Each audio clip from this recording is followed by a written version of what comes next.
చిన్నలక్కయ్య అనే చందమామ కథ చెప్పుకుందాం. లచ్చిరెడ్డి పాలెంలో పెదలక్కయ్య, చిన్నలక్కయ్య అని ఇద్దరు అన్నదమ్ములుండేవారు. వాళ్ళిద్దరూ పేదవాళ్లే.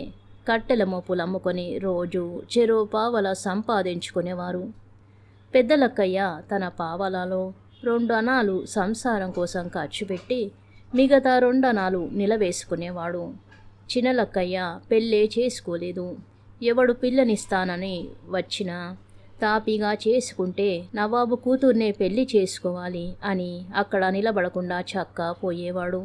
పావలా డబ్బులకు గతిలేని వీడ నవాబు కూతురును పెళ్లాడడం అని హేళన చేసేవారు అందరూను.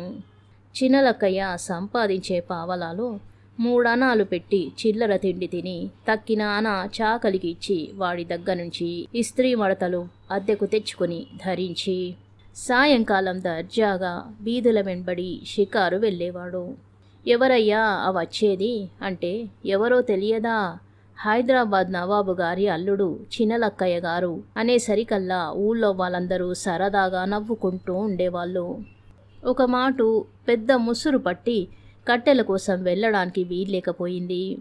చిన్నలక్కయ్యకు నిలువ సొమ్ము లేకపోవడం చేత చేసేది లేక ఒక రావి చెట్టు కింద వర్షానికి తడుస్తూ నిలబడ్డాడు. తొలినాటి రాత్రి వర్షానికి ఆ చెట్టు మొదట ఉన్న మెరక పట్టి చాలా మట్టుకు కొట్టుకుపోయింది. వాడు యథాలాపంగా కాలి బొటన వేలితో అక్కడ ఇంకా ఉన్న మట్టిని మిటకరించి పోయేటప్పటికీ ఏదో వేలికి తగిలినట్టు అయింది. ఏమిటి చెప్పమా అని అలానే కూర్చుని చేతులతో చుట్టూ ఉన్న మట్టి తీసేసరికి ఒక బిందె వరహాలు కనబడ్డాయి. వాడు ఎగిరి గంతేస్తూ తిన్నగా చాకలి వాడింటికి పరిగెత్తుకుపోయి 2 వరహాలు వాడికిచ్చి, ఒరే చాకలి, ఈ బిందె తీసుకుపోయి హైదరాబాదు నవాబు గారి అమ్మాయికిచ్చి లచ్చిరెడ్డి పాలెం చిన్నలక్కయ్య గారు పంపారు అని చెప్పు. ఎందుకు అంటే రవికల గుడ్డ నిమిత్తం అని చెప్పేసి చక్కారా అన్నాడు. ఆ ప్రకారమే చేసి చక్కా వచ్చాడు చాకలి. హైదరాబాదు నవాబు గారి కుమార్తె ఆ వరహాల బిందెను చూసి, రవికల గుడ్డ నిమిత్తమే ఇన్ని వరహాలు పంపిన ఈ చిన్నలక్కయ్య ఎవడో కోటీశ్వరుడై ఉండాలి అనుకుంది. కానుక పంపిన వాళ్లకు తిరిగి కానుక పంపడం మర్యాద గనక ఆమె నవాబు గారి సాలీలను రప్పించి సన్నటి పట్టు వస్త్రాలు నేసుకురమ్మంది. వాళ్ళు నేసిన ఆ సున్నితమైన వస్త్రాలన్నీ ఒక కాటుకాయ భరణెలో ఇమిడిపోయినాయి. ఆవిడ మెచ్చుకొని ఆ భరిణను చిన్నలక్కయ్యకు కానుకగా పంపించింది.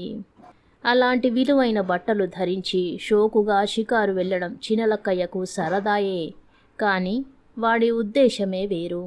ఆ దుస్తులు మళ్ళీ చక్కగా మర్తపెట్టి భరిణలో పెట్టేసి ఆ భరిణను ఈ మాటు నవాబు గారికే పంపించాడు.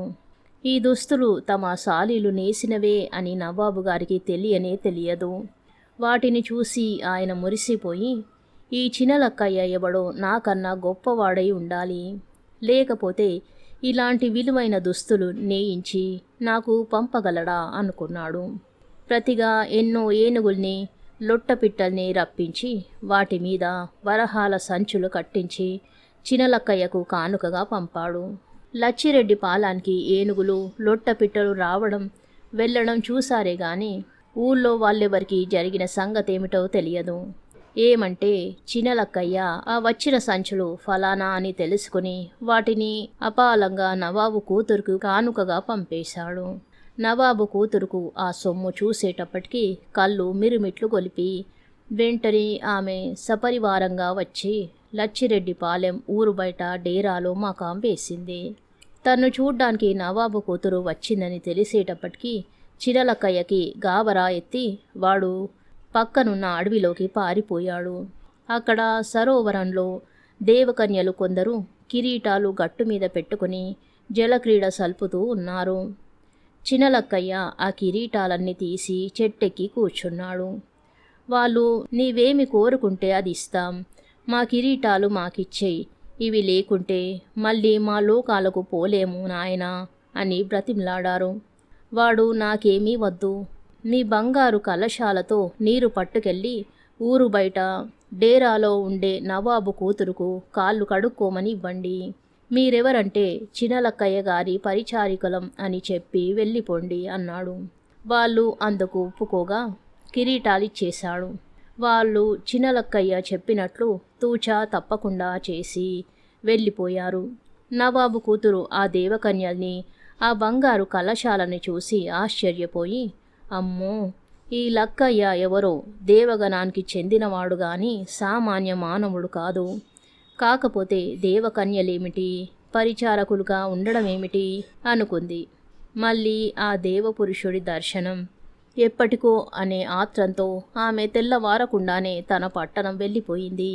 తమ ఊళ్ళో దిగిన నవాబు గారి కుమార్తెను ఇంకా ఎప్పుడో వచ్చి సావకాశంగా దర్శనం చేద్దామనుకుంటున్న లచ్చిరెడ్డిపాలెం ప్రజలకు ఆమె రాత్రికి రాత్రే వెళ్ళిపోవడం ఆశాభంగం కలిగించింది.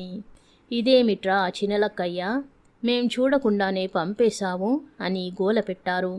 అప్పుడు వాడు, మీకు అవన్నీ చూడాలని అంత మనస్సుగా ఉంటే రండి చూపెడతాను. నన్ను ఒక ముత్యాల పల్లకిలో కూర్చోబెట్టి మీరంతా హైదరాబాద్కు మోసుకెళ్ళాలి అన్నాడు. ఓస్, అంతే కదా అని వాళ్ళు నవాబు గారి కుమార్తెను చూడాలని సరదా కొద్దీ ఒప్పుకొని లచ్చిరెడ్డిపాలెం చినలక్కయ్య మహారాజులుంగారు వేంచేస్తున్నారు, తప్పుకోండ హో అని ముందు టమకు వేసుకుంటూ మాంచి ముస్తాబు చేసుకున్న చినలక్కయ్యను ముత్యాల పల్లకిలో మోసుకుపోయారు. ఆ టమకు వినబడగానే అంతఃపురంలో ఉన్న నవాబు గారి కుమార్తె మేడ మీది నుంచి తొంగి చూసి మనసు నిలుపుకోలేక చరచరా కిందికి దిగి వచ్చి చినలక్కయ్య మెడలో పూలహారం వేసి పైకి తీసుకుపోయింది. పల్లకి దించి భుజాలు తడుముకుని చూసుకుంటున్న లచ్చిరెడ్డిపాలెం ప్రజలు నవాబు గారి కుమార్తె రావడం, చినలక్కయ్యను తీసుకుపోవడం కనిపెట్టనే లేకపోయారు. వాళ్ళు తలకో విధంగా చెప్పుకుంటూ అట్టే పైకి చూసేసరికి అంతఃపురంలో నవాబు గారి కుమార్తె చుట్టి ఇచ్చే తమలపాకుల చిలకలు అందుకుంటున్న చినలక్కయ్య చిరునవ్వు నవ్వుతూ వాళ్లకు కనిపించాడు. కథ సమాప్తం. మానభంగం అనే చిన్న కథ చెప్పుకుందాం. మళ్ళీ పౌర్ణమి వచ్చింది. వెన్నెల్లో తాతయ్య పడక కుర్చీలో కూర్చుని పొడుంకాయ తీస్తూ ఇలా తనలో తాను చదువుకున్నాడు.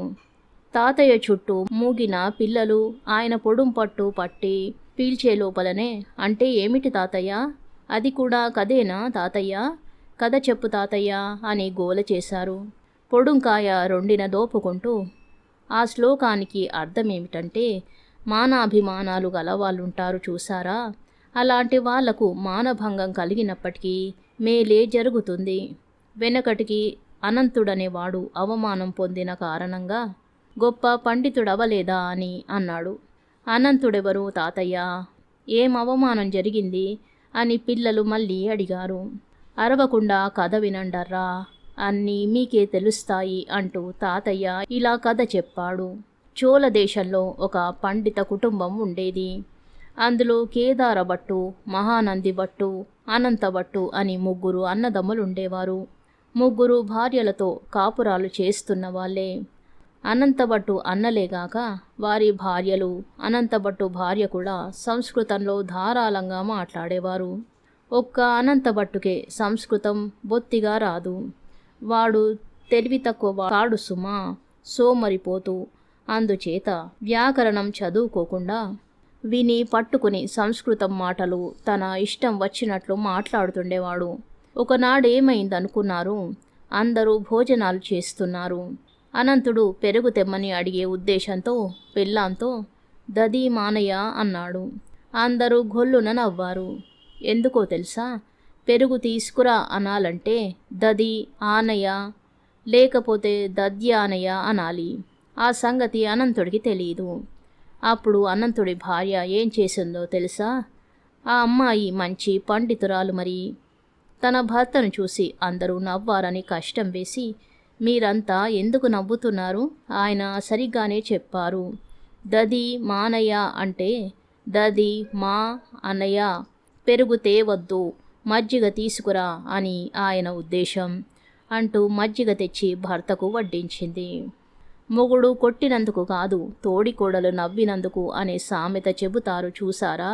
ఆ విధంగా అనంతుడికి నన్ను నా పెళ్ళాం సమర్థించడమా అని అభిమానం పుట్టుకొచ్చింది.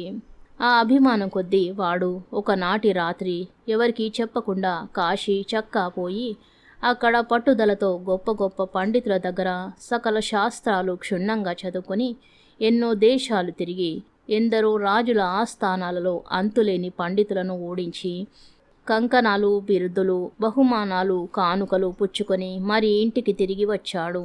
చూసారా, అభిమానం ఉండబట్టే కదా అనంతభట్టు ఒక్కసారి మానభంగం పొందిన కారణంగా పట్టుదలతో శాస్త్రాలన్నీ చదివి అంత గొప్ప పండితుడయ్యాడు అన్నాడు తాతయ్య. కథ సమాప్తం. శుభం.